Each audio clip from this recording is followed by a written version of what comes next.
ममात्मा सर्वभूतात्मा तस्मै श्री गुरवे नमः। ध्यानमूलं गुरुर्मूर्तिं पूजामूलं गुरुपदं मन्त्रमूलं गुरुवाक्यं मोक्षमूलं गुरुकृपा। ब्रह्मानन्दं परमसुखदं केवलं ज्ञानमूर्तिं द्वन्द्वातीतं गगनसदृशं तत्त्वमशाभिलाक्षम्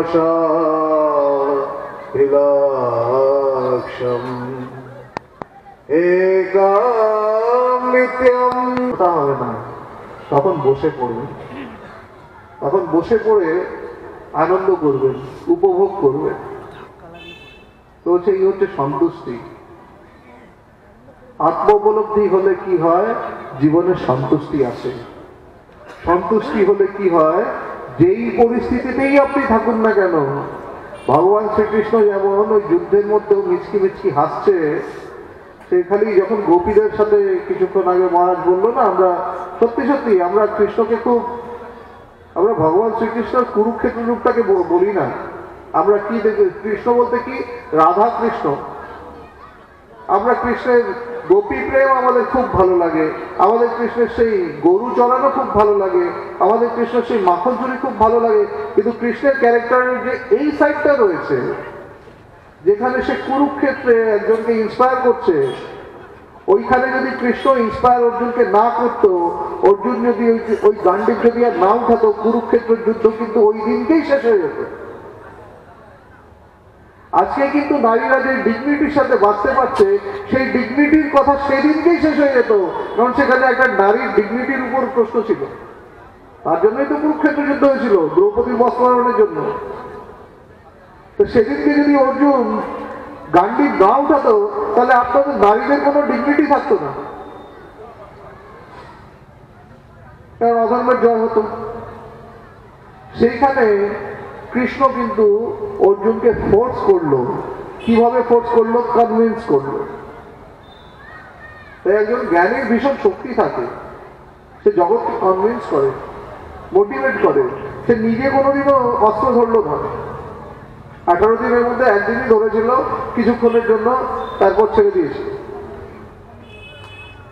কিন্তু সে যুদ্ধ করলো না, কিন্তু টোটাল যুদ্ধ রচনা কিন্তু সে করলো। যুদ্ধের শেষে যখন পাণ্ডবরা জয়ী হলো এবং সমস্ত পাণ্ডবরা ভাবলো যে আমার জন্য যুদ্ধ জয় হয়েছে, আমি বেশি, থাকে না ক্রেডিট বেশি কে পাবে। ক্রেডিটের যখন ব্যাপার আসলো, তখন সবাই বলল যে কে বলতে পারে যে কে যুদ্ধে বেশি লড়াই করেছে। তখন বললো ভগবান শ্রীকৃষ্ণের কাছে যাই, চলো। শ্রীকৃষ্ণের কাছে যখন গেল, শ্রীকৃষ্ণ বলল আমিও তো যুদ্ধ পুরোপুরি দেখিনি, কারণ আমি তো অর্জুনকে নিয়ে এদিক ওদিক ছোটাছুটি করছিলাম, আমি তো সবার রোল দেখিনি কে কতখানি যুদ্ধ করেছে। তবে একজন আছে যে নাকি টোটাল যুদ্ধটাকে দেখেছে। কে সে? হচ্ছে বর্বরিক, তাকে বব্রিক নামেও ডাকে অনেকে।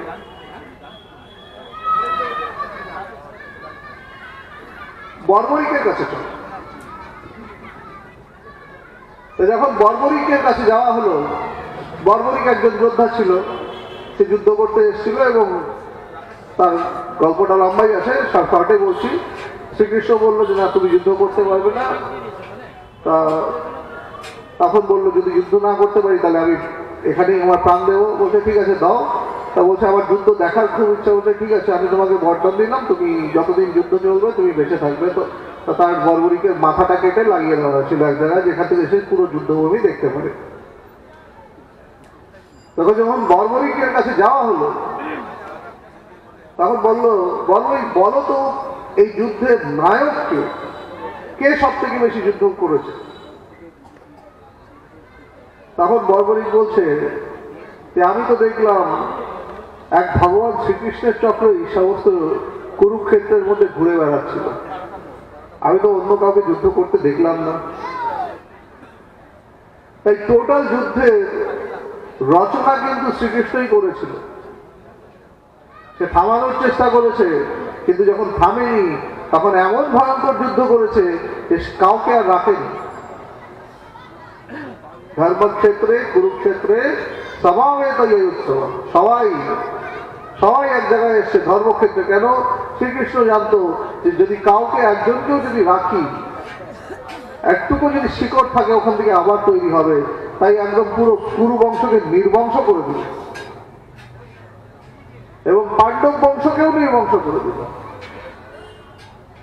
কেউই থাকলো না, না এইদিকের কেউ থাকলো না ওই দিকেরই কেউ থাকলো না।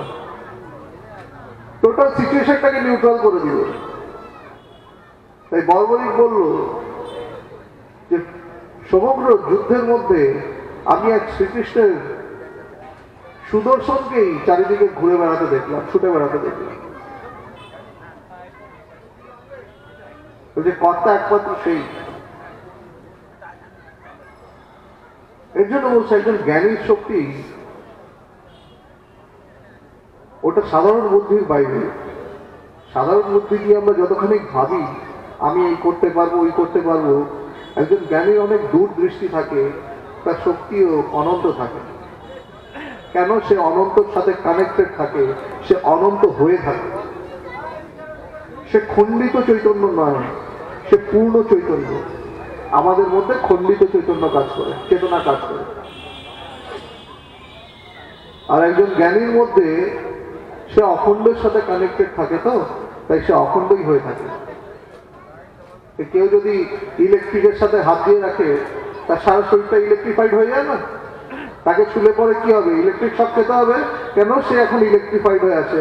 ওরকম ভাবে যে ব্রহ্মকে জানে সে ব্রহ্মই হয়ে যায়, যে আত্মাকে জানে সে আত্মাই হয়ে যায়। ব্রহ্মবিদ ব্রহ্মৈব ভবতি।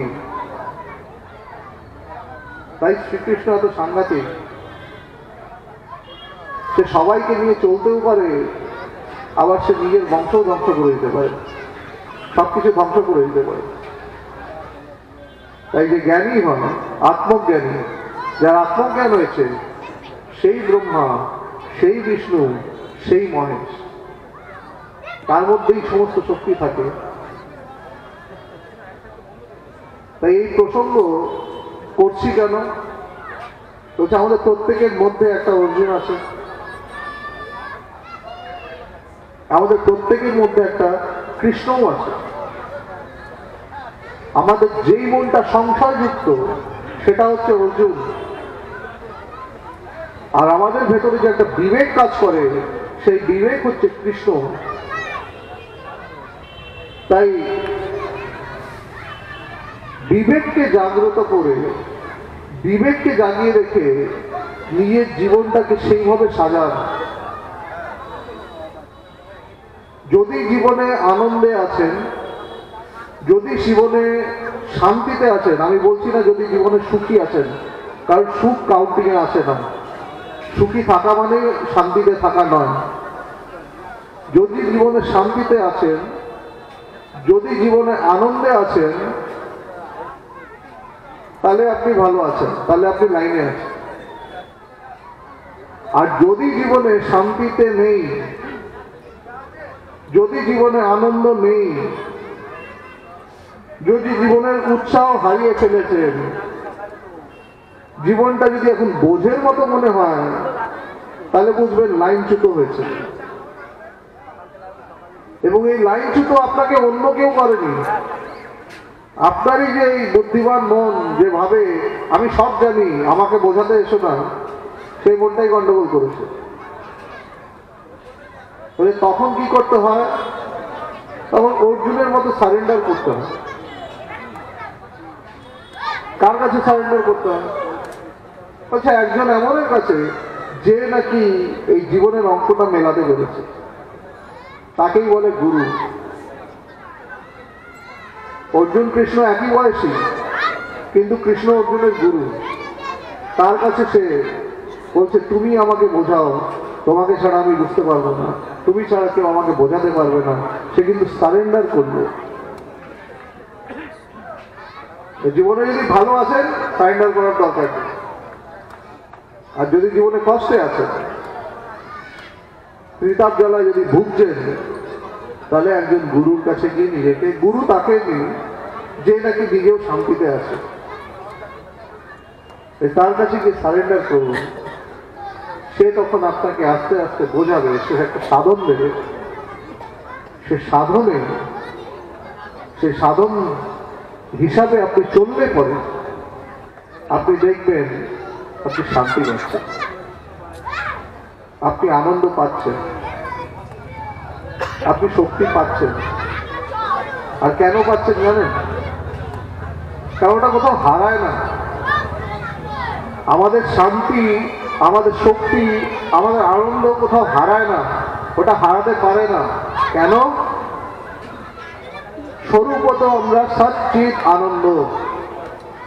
আত্মার আরেক নাম হচ্ছে সচ্চিৎ আনন্দ, ব্রহ্মের আরেক নাম হচ্ছে সচ্চিৎ আনন্দ। সচ্চিৎ আনন্দ বলি না আমরা? সচ্চিৎ আনন্দকে ভাঙলে কি হয়? সচ্চিৎ আনন্দ। সৎ মানে যেটা সত্য, যেটা শাশ্বত, যেটা সনাতন। চিৎ মানে যেটা চৈতন্যময়। আর আনন্দ মানে আনন্দ। সুখ আর আনন্দের মধ্যে তফাৎ আছে। সুখ বিষয়বস্তুর থেকে আসে, আর আনন্দ বিষয় চলে গেলে পরে আনন্দ বেরিয়ে আসে। আনন্দ নির্মল। যেখানে লেশমাত্র বিষয় থাকে না, সেখানে আনন্দই থাকে। এর জন্য বলছে ব্রহ্মানন্দম পরম সুখদম। শিব পার্বতীকে বলছে গুরু গীতাতে, ব্রহ্মানন্দম পরম সুখদম কেবলম জ্ঞানমূর্তি। ব্রহ্মানন্দ যে যার ভেতরে আছে সে পরম সুখ লাভ করে। কিন্তু সেই ব্রহ্মানন্দ পাবো কি করে? ওই যে বিষয় থেকে মনকে যখন নিরত করা হবে, এই কর্তৃত্ববোধের থেকে যখন নিরত করা হবে, অর্জুনের মতো আমরাও যেদিনকে নিমিত্ত মাত্র ভবিষ্যৎ সাক্ষী হতে পারবো, নিমিত্ত হয়ে জগতের মধ্যে কাজ করতে পারবো, নিরাসক্ত হয়ে কাজ করতে পারবো, সেদিনকে দেখবো ওই আনন্দ, ওই শান্তি, ওই উৎসাহ, ওই শক্তি সবকিছু আমার মধ্যেই ছিল, চাপা পড়েছিল। অহংকার দ্বারা চাপা পড়ে থাকে, সেই অহংকারের থেকে অহংকার সরে গেল, তো ওগুলো ভেসে উঠল। বিরাট বড় একটা পুষ্করণী পুকুর, সেই পুকুরের মধ্যে কচুরি পানা পড়ে গেলে সেই জলের মধ্যে কি আর মুখ দেখা যায়? দেখা যায় না। কি করতে হয়? কচুরি পানাটাকে সরাতে হয়। কচুরি পানা সরলে পরে সেই জলের মধ্যে মুখ দেখা যায় না। ওরকম ভাবেই আমাদের মনের মধ্যেও কচুরি পানা জমেছে, তাই আনন্দ থেকে গেছে, শান্তি থেকে গেছে। তাহলে একটা সময় আমরাও কিন্তু এই বাচ্চাগুলোর মতো দিন দিন করে লাফালাফি করতে পারতাম। দেখুন ওদেরকে, ওরা কিন্তু এটা ভূক্ষেপ নেই, কি হচ্ছে, কোন অনুষ্ঠান হচ্ছে, কোনো কিছু হচ্ছে, কোনো ভূক্ষেপ নেই, ওরা নিজেদের মতো আছে। চলতি হিন্দিতে এটাকে বলে বিন্দাস থাকা, বিন্দাস আছে। এই যে এইটা যে পৃথিবীতে কোনো কিছুই হলো, আসলো গেল, আমার ভেতরে কিছু হচ্ছে না, আমি আমার আনন্দে আছি, ওর ভেতরের এনার্জি লেভেলটা দেখুন অনেক হাই।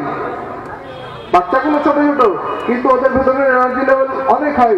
ওদের দেখে কিন্তু নিজেদের মুখের মধ্যে একটা হাসি চলে আসে। কেন? কেন একদিন আমরাও ওরকম ছিলাম। কিন্তু আজকে কি হয়েছে? আজকে তো বড় হয়েছি, আজকে টাকা পয়সা এসছে, আজকে মান সম্মান হয়েছে, হাসিটা উড়ে গেছে, খুলে হাসতে পারি না, চেপে হাসি। কেন? ওদের চাপা পড়ে গেছে। তাহলে চাপাটা কোথায় পড়েছে? অহংকার দিয়ে চাপা পড়ে গেছে। আমি এখন কিছু হয়ে গেছি, আমি কোনো একটা বড় চাকরিজীবী হয়ে গেছি, কোনো অফিসার হয়ে গেছি, নাহলে কোনো একটা আমি ব্যবসাদার হয়ে গেছি, নাহলে কোনো ব্যবসাদারের বউ হয়ে গেছি, চাকরিজীবীর বউ হয়ে গেছি, নাহলে নিজে হয়তো কোনো কিছু হয়ে গেছি, কিছু না কিছু কারো মা হয়ে গেছি, কিছু না কিছু হয়ে গেছি। এই যে হলাম, ঝামেলায় বললাম, কিছু হতে যেও না, কিছু হতে যেও না।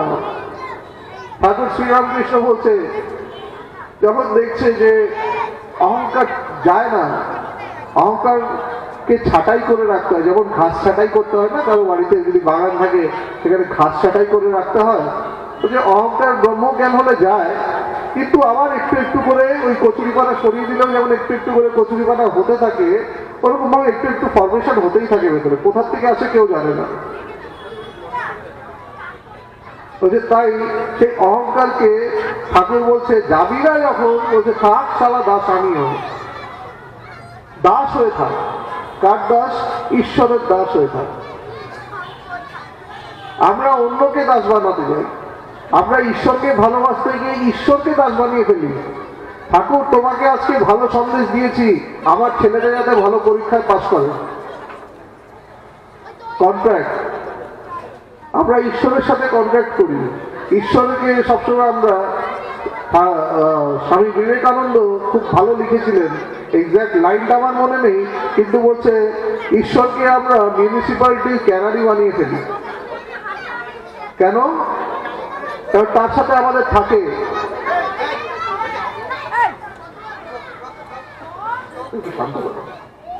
তার সাথে আমাদের কি থাকে? তার সাথে আমাদের থাকে, আমি তোমাকে কালীঘাটে গেলাম বা তারাপীঠে গেলাম, আমি বড় ডালা দিয়েছি, ঠাকুর আমার যত বড় ডালা থাকবে আমার পর্দাটাও কিন্তু তত বড়ই থাকে, ডিমান্ডের পর্দাও তত বড়ই থাকে। লোকে যেমন সরকারি ডিপার্টমেন্টে যায় না, বাবুদেরকে ঘুষ দিয়ে কাজ করে, তা একই তো কাজ করছি। ভালোবাসা কোথায়? ঈশ্বরকেও আমরা ঘুষ দিয়েই তো কাজ করি। আর কেমন বোকামি, বলছি কি দিচ্ছি তাকে? যা দিচ্ছ, আমরা যা দিচ্ছি সেটার মধ্যে কোন জিনিসটা আমার? না ফুলটা আমার, না দুধটা আমার, না মিষ্টিগুলো আমার, না ফুল বেলপাতা আমার, কোনোটাই আমার না। সবকিছু প্রকৃতির থেকে নিয়ে দিচ্ছি। গঙ্গা জলে গঙ্গা পূজা করছি, কিন্তু বলছি কি আমি দিচ্ছি ভগবান, তোমাকে দিলাম, তারই জিনিস তাকে দিচ্ছি, বলছি তোমাকে দিলাম ভগবান, দেখো কিন্তু সামাল দিয়ে দিও। যত ঝামেলায় পড়ি ডালাটা তত বড়ই হয়, দক্ষিণাটাও তত বড়ই হয়। বলছে এগুলো বোকামি করি। এই জন্য বলে না, ঈশ্বরকে সন্তুষ্ট করতে গেলে কিছু লাগে না, একটা তুলসী পাতা হলেই হয়, একটা বেল পাতা হলেই হয়। কেন? বলছে কোন জিনিসটা তুমি তাকে দেবে? তোমার কি আছে? তুমি দিতে পারলে একটা জিনিসই দাও, তোমার একটাই আছে, সেটা হচ্ছে তোমার ভাব, মনের ভাব, মনের ভালোবাসা, মনের শ্রদ্ধা, নিষ্ঠা, এগুলো তোমার, তুমি এগুলো তাকে দিতে পারো। ডালাটা তোমার নয়, ডালাটা তার, ডালার জিনিসগুলো তার। দিতে গেলে তাকে তোমার মনের ভালোবাসাটা দাও। দুটো চোখের জল ফেলাও না, কখনো পড়েছে কি? ছেলে মেয়েকে না দেখলে পরে চোখের জল তো প্রচুর পড়ে, কিন্তু কখনো ভেতরে এসছে ঈশ্বর তোমাকে দেখলাম না কেন? কখনো আসে না। রোজ ঠাকুর আসন দেন, মাথায় সবাই তিলকও পড়েছেন, মালা জপ হয়তো অনেকে করেন, কিন্তু চোখ দিয়ে কজনের জল পড়ে? এখানে বলে ধর্ম বলে, ওদের কিচ্ছু করতে হবে না। মোকো কাহা ঢুন্ডে রে বন্ধু, मैं तो तेरे पास हूं, কবির দাস লিখছেন। কি লিখছে? আমি তোমার কাছে, আমি কোথায় খুঁজছো? না আমি মথুরাতে আছি, না আমি কাশিতে আছি, না আমি কৈলাসে আছি, না আমি বৃন্দাবনে আছি। বলছে হৃদয় বৃন্দাবনে আমি রয়েছি, তোমার ভেতরে রয়েছে। বলছে তাই বাইরে কোথাও দৌড়ানোর দরকার পড়ে না, নিজের ভেতরেই একটা কুরুক্ষেত্র আছে, সেটা হচ্ছে আপনারই মন। অশান্ত চিত্ত কুরুক্ষেত্র থেকে কম না, সারাক্ষণ আপনাকে জ্বালাচ্ছে। মরলে পরে তো একবার আমরা চিতায় উঠি তো, কিন্তু মন আমাকে সারা জীবন ধরে জ্বলায়, ধিক ধিক ধিক ধিক করে জ্বালায়। তুষের আগুন যেরকম ধিক ধিক করে জ্বলে, আমার মনও কিন্তু আমাকে সেভাবেই জ্বলায়। বলছে মন জ্বলায়। তাই কুরুক্ষেত্রটা বাইরে নয়, কুরুক্ষেত্র আমারই মন, অশান্ত মন। অর্জুনকে অশান্ত আমি, যে নাকি জীবনের ডিসিশন নিতে পারছি না, বা যেগুলোকে কারেক্ট ডিসিশন বলে ডিসাইড করেছি পরবর্তীকালে দেখছি সেটাই ভুল হয়ে যাচ্ছে, সেই অর্জুনটাও আমি। এবং এই অর্জুনের সাথে আরেকজন থাকে, এই মনের সাথে আরেকটা থাকে, সেটা হচ্ছে বিবেক। একটা চোর যখন চুরি করতে যায় না, তার বিবেক তাকে বলে এটা তুই ঠিক করছিস না, বলে না? জীবনে যখনই আমরা প্রত্যেকেই কিছু না কিছু খারাপ কাজ করেছি, যখনই করতে গেছি মন বলেনি যে এটা কিন্তু ঠিক করছিস না, বলে। সেই বিবেকটা হচ্ছে ভগবান শ্রীকৃষ্ণ। তাই বিবেকই হন। বিবেকের কথা আমাদের মন তখন কি বলে, যে চুরি করছে তার বিবেক তাকে বলবে এটা করিস না, এটা ঠিক না। তখন তার বুদ্ধি বলে না না, না করলে কি করে চলবে, খাবো কি। বুদ্ধি কিন্তু বিবেককে ল্যাংমারে সরিয়ে দেয়। তাই বুদ্ধি কলুষিত থাকে, বুদ্ধি আবার নির্ণয়াত্মকও থাকে। একজনকে তো নির্ণয় নিতে হবে, সেটা হচ্ছে বুদ্ধি। বুদ্ধি যখন পবিত্র সেটা হচ্ছে বিবেক, আর বুদ্ধি যখন কলুষিত সেটা হচ্ছে বুদ্ধি, মলিন বুদ্ধি। হচ্ছে মলিন বুদ্ধির সাথেই বিবেকও বাস করে। এটা এখন ডিপেন্ড করে আমার উপর, আমি কার কথা শুনবো। দুর্যোধনের দুই দিকে দুইজনই ছিল, তার একদিকে শকুনিও ছিল, আবার একদিকে তার বিদুরও ছিল। ডিসাইডিং ফ্যাক্টরটা কিন্তু দুর্যোধন ছিল, যে সে কার কথা শুনবে। তাই আমাদের প্রত্যেকের মনের মধ্যে একটা শকুনিও থাকে, একটা বিদুরও থাকে। যদি বিদুরের কথা শুনি তাহলে জীবনে শান্তি থাকবে, জীবনে আনন্দ থাকবে। আর যদি শকুনির কথা শুনি তাহলে কুরুক্ষেত্র দেখতে হবে। তাই যদি নিজেকেই দেখুন, আধ্যাত্মিক জগতের জাজ কিন্তু আপনি নিজেই। এখানে অন্য যে যে নিজের যার যার তার ব্যাপার। যদি ভালো আছেন তাহলে বুঝবেন যে বিদুরের কথা শুনেছেন, আর যদি খারাপ আছেন তাহলে কার কথা শুনেছেন, তাহলে শকুনির কথা শুনেছেন। সহজ হিসাব। আধ্যাত্মিকতা খুব কমপ্লিকেটেড জিনিস নয়। শান্ত হয়ে বসুন, একটু নিজের মনের দিকে তাকান, নিজেই দিয়ে অবাক হয়ে যাবেন। বাইরে কারোর কাছে যেতে হয় না, কোথাও ছুটতে হয় না। গীতার সার এটাই। গীতার সার কি? নিজেকে জানো, আত্মানন্দ বৃদ্ধি। ঈশ্বরের কাছে প্রার্থনা করি আপনাদের সবার ভেতরেও সেই একই জ্ঞান প্রকটিত হোক। সেই জ্ঞান কোথাও নতুন বাইরে থেকে আসবে না, সেটা আপনি বহন করে নিয়েই বেড়াচ্ছেন, সাথে করেই রয়েছে। ওটা আপনার স্বরূপই, ওটা বাইরের থেকে কোথাও আসবে না। আশীর্বাদ করছি, প্রার্থনা করছি, আশীর্বাদ করার আমি কে, প্রার্থনা করছি যে আপনাদের মধ্যেও সেই জ্ঞান প্রকটিত হোক। এই বলেই আজকে শেষ করছি। সবাই ভালো থাকবেন। জয় ভগবান।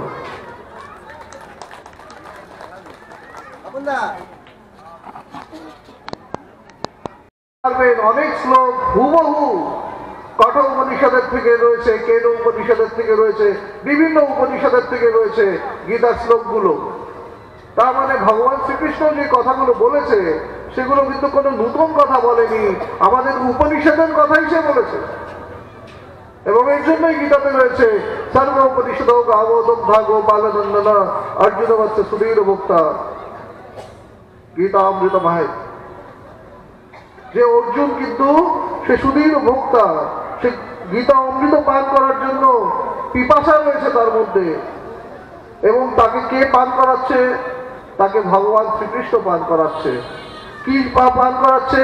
উপনিষদের কথাই পান করাচ্ছে। আর উপনিষদের কথা কি? উপনিষদের কথা হচ্ছে ব্রহ্ম সত্য জগৎ মিথ্যা, জীব ব্রহ্মৈব না পরম। জীব ব্রহ্ম ব্যতীত অন্য কোনো কিছু নয়। ব্রহ্ম মানে সবকিছু, totality, sum total of everything is ব্রহ্ম। এই ব্রহ্ম হচ্ছে আমাদের সনাতন ধর্মের মূল বিষয় কি? মূল বিষয় হচ্ছে ব্রহ্ম, ব্রহ্ম উপলব্ধি, আত্ম উপলব্ধি। যাকে জানলে সব জানা যায়, যাকে পেলে সব পাওয়া যায়, যাকে পেলে পরে ভিদ্যতে হৃদয় গ্রন্থি ছিন্নন্তে সর্ব সংশয় ক্ষীয়ন্তে সর্বকর্মাণি। ভেতরের সমস্ত হৃদয় গ্রন্থি এক ঝটকায় শেষ হয়ে যায়। ছিন্নন্তে সর্ব সংশয়, ভেতরে যত সংশয় থাকে সমস্ত সংশয় এক ঝটকায় শেষ হয়ে যায়। ক্ষীয়ন্তে সর্বকর্মাণি, সমস্ত যে কর্ম থাকে কর্ম সব এক ঝটকায় শেষ হয়ে যায়, সবকিছু নিমেষের মধ্যে শেষ হয়ে যায়। এই হচ্ছে ব্রহ্ম উপলব্ধির ফল। এই ব্রহ্ম উপলব্ধি শ্রীকৃষ্ণ করেছিলেন, এবং তাই এই ব্রহ্ম উপলব্ধি যে করেন সে কিন্তু চরমতম বিকট অবস্থার মধ্যেও সে স্থির থাকতে পারে। তাই পুরো মহাভারত যুদ্ধে আমরা একটাই ক্যারেক্টার দেখতে পাই যে নাকি স্থির, বাকি সবাই অস্থির। অর্জুনকে দেখছি অস্থির, কৌরব পক্ষের সবাই অস্থির, পাণ্ডবদের মধ্যে যে সব থেকে ধীর স্থির যুধিষ্ঠির, সেও কিন্তু সময় সময় অস্থির হয়ে যাচ্ছে। কিন্তু স্থির যদি কেউ থাকছে সেটা একমাত্র অর্জুন, এই একমাত্র ভগবান শ্রীকৃষ্ণ। কেন? কারণ সে ব্রহ্ম উপলব্ধি করেছে। আজকে যে ব্রহ্ম উপলব্ধি করে, ব্রহ্মবিদ ব্রহ্মৈব ভবতি, যে ব্রহ্ম উপলব্ধি করে সে ব্রহ্মই হয়ে যায়। ব্রহ্ম মানে সব কিছুর আকর, source of everything. Brahma Vishnu Mahesh যেখান থেকে এসছে সেই ব্রহ্ম। সেই ব্রহ্ম উপলব্ধি যে করে সে সর্বগুণে ভূষিত হয়, সর্বজ্ঞান তার মধ্যে দিয়ে প্রবাহিত হয়। সেই ঈশ্বর, সেই মহাপুরুষ, সেই ভগবান। এবং ভগবান শ্রীকৃষ্ণ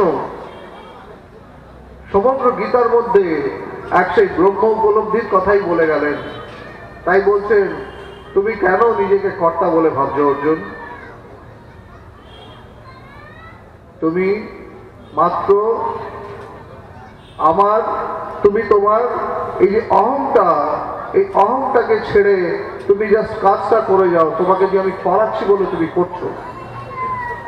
নিমিত্ত মাত্র ভাবে সজ্ঞ সাচি, তুমি নিমিত্ত মাত্র হও। একটা মেশিনকে যেমন, আমাদের হাতে সবার মোবাইল আছে, কাউকে কল করতে গেলে আমরা একটা নাম্বার টিপি এবং ওই মেশিনটা, মোবাইল একটা মেশিন, মেশিনটা ওই নাম্বারের সাথেই কানেক্ট করে। ও কিন্তু নিজের বুদ্ধি লাগিয়ে অন্যদিকে যায় না। ঠিক তেমনই অর্জুনকে দিয়েও আমরা দেখব, যখন অর্জুন বুঝতে পারলো তখন আমরা দেখব অর্জুনকে দিয়েও ভগবান শ্রীকৃষ্ণ কিন্তু সেইভাবেই যুদ্ধটা করালেন। এবং অর্জুন যেহেতু, অর্জুনের একটা খুব সুন্দর গুণ ছিল। অর্জুনের সুন্দর গুণ কি? অর্জুন একনিষ্ঠ ছিল। তার ভেতরে কিন্তু সে যদি কাউকে মানত সেখানে সে তার নিজস্ব বুদ্ধি লাগাতো না। আমরা দেখতে পারি সে যখন ধনুর অভ্যাস করছে তখন দ্রোণাচার্য, গুরু দ্রোণাচার্য যখন সবাইকে বলছে পাখির চোখ দেখো, পাখির দিকে তাকাও, কি দেখতে পাচ্ছ? তখন সবাই বলছে যে অনেক কিছু দেখতে পাচ্ছি। কেউ গাছ দেখছে, কেউ পাখি দেখছে, কেউ নদী দেখছে, সবাই সবকিছু দেখছে। কিন্তু যখন অর্জুনের ব্যাপার আসলো তখন জিজ্ঞাসা করলো, অর্জুন কি দেখছো? অর্জুন তখন বলছে, গুরুদেব আমি একটা চোখ দেখতে পাচ্ছি শুধু। এই যে নিষ্ঠা, এটাকেই বলে নিষ্ঠা। নিষ্ঠা মানে কি? যখন যেই কাজটা করছো তখন সেই কাজটাকে পুরোপুরি 100% কনসেন্ট্রেশন দিয়ে, মনোযোগ দিয়ে করাটাকেই বলে নিষ্ঠা। এই নিষ্ঠা জীবনে যা থাকে সে যেই সাবজেক্টেই হাত দেবে না কেন সেই সাবজেক্টে সে সাকসেসফুল হবেই হবে, তাকে কেউ আটকাতে পারে না। তো অর্জুনের মধ্যে এই নিষ্ঠাটা ছিল। তাই কিন্তু পাণ্ডবদের মধ্যে অর্জুনের দিকে গুণী ছিল যুধিষ্ঠির, কিন্তু কৃষ্ণের সখা হয়েছে অর্জুন। কৃষ্ণের সখা আমরা কাকে দেখতে পারি? অর্জুনকে দেখতে পারি। কেন? কারণ অর্জুনের মধ্যে এই একটা ক্যারেক্টার ছিল যেটা আধ্যাত্মিক জগতে সব থেকে ইম্পর্টেন্ট ক্যারেক্টার, ওই যে শ্রদ্ধা আর নিষ্ঠা। শ্রদ্ধাবান লভতে জ্ঞানম, যে শ্রদ্ধাবান হয় সেই জ্ঞান লাভ করে। যার মধ্যে নিষ্ঠা থাকে, সে নিজের যেটাই উদ্দেশ্য থাকে না কেন, সেই উদ্দেশ্যের প্রতি যদি তার নিষ্ঠা থাকে, প্রবল নিষ্ঠা থাকে, সেখানে সে সাকসেসফুল হবেই হবে। তাই অর্জুনকে শ্রীকৃষ্ণ যেমন যেমন বোঝাচ্ছে, অর্জুন কিন্তু সেইভাবে বুঝছে। এবং তার মধ্যে যখনই প্রশ্ন আসছে, ওই যুদ্ধক্ষেত্রের মধ্যে অর্জুন কি বলছে? ওই যে স্থিতপ্রজ্ঞ কা ভাষ্য, স্থিতপ্রজ্ঞের ডেফিনেশনটা কি? কাকে স্থিতপ্রজ্ঞ বলে? চরম কথা হচ্ছে, আধ্যাত্মিক জগতের চরমতম কথা হচ্ছে যুদ্ধভূমিতে দাঁড়িয়ে, যেখানে মানুষ নিজের নাক ধরে রাখতে পারে না, সেখানে কি দুর্ধর্ষ কথা হচ্ছে। বলছে স্থিতপ্রজ্ঞ কা ভাষ্য, কাকে স্থিতপ্রজ্ঞ বলে? হে কেশব, আমাকে বলুন। স্থিতপ্রজ্ঞকে প্রজ্ঞাতে যে স্থিত, মানে নিজের জ্ঞানে যে স্থিত। কিসের জ্ঞান? আত্মজ্ঞান, ব্রহ্মজ্ঞান। ব্রহ্ম বা আত্মা একই জিনিস। বলছে যে নিজের জ্ঞানে স্থিত, সেই কিন্তু স্থিতপ্রজ্ঞ। বলছে যার জ্ঞান হয়েছে যে ব্রহ্মই একমাত্র সত্য বস্তু, আত্মাই একমাত্র সত্য বস্তু, যে ওই পারের দৃশ্য দেখেছে, তার কাছে এই দৃশ্যটা স্বপ্নবৎ হয়ে যায়। হয় হয় যেমন নাকি আমি যখন স্বপ্নে থাকি, স্বপ্নের দৃশ্যগুলো আমাদের কাছে কি মনে হয়? সত্যি না মিথ্যা? সত্যি বলে মনে হয়। স্বপ্ন ভাঙলে পরেই বুঝতে পারি যেগুলো মিথ্যা থাকে, কিন্তু যতক্ষণ স্বপ্ন দর্শন হয় ততক্ষণ পর্যন্ত কিন্তু ওটাই সত্য থাকে। স্বপ্ন থেকে যখন আমি বুদ্ধিত হই, স্বপ্ন যখন আমার ভাঙে, তখন আমার মনে হয় যে আরে ও তো আমি স্বপ্ন দেখছিলাম, আমি মিথ্যা ছিল ওটা। কিন্তু যখন আমি জাগি, জাগলে পরে, জাগরণ যখন হয়, স্বপ্ন ভঙ্গ হলে পরে বোঝা যায় যে এতক্ষণ পর্যন্ত ওটা আমি মিথ্যা দর্শন করছিলাম। কিন্তু স্বপ্নের মধ্যে ওটা মনে হয় না। স্বপ্নের মধ্যে আমার একটা শরীর তৈরি হয়, আমি যা যা দেখি সবকিছু, ঘর বাড়ি, গাছপালা, জনমানুষ, পাহাড় পর্বত, নদী নালা, একটা গোটা ব্রহ্মাণ্ড তৈরি করে ফেলে আমার মন।